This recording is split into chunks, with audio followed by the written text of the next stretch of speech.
新竹的补给团体拜三的时阵呢，有找台语配音员圆仔姐姐，大家斗阵来搬一出台语囡仔歌，这趣味活泼的互动，互现场的囡仔是愈听愈心涩。早起准时叫大家起床，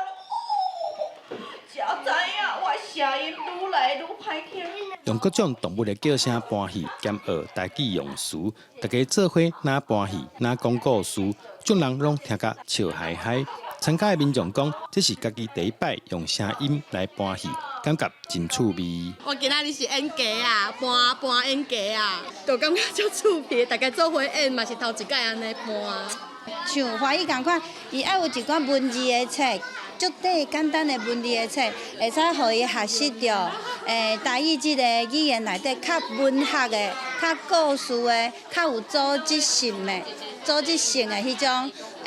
台语的水、台语这个语言的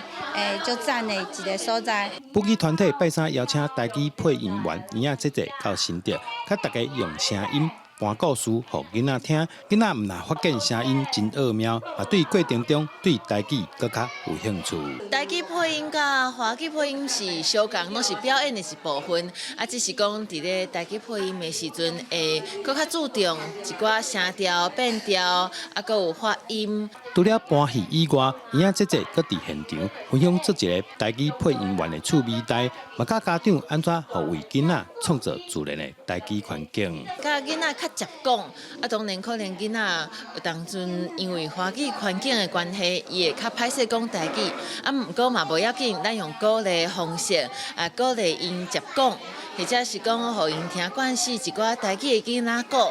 母语团体指出，透过趣味的活动，会当增加大人甲囡仔伫台语听甲讲的能力，重要的是会当提升囡仔对学台语的兴趣。记者杜君和新竹报道。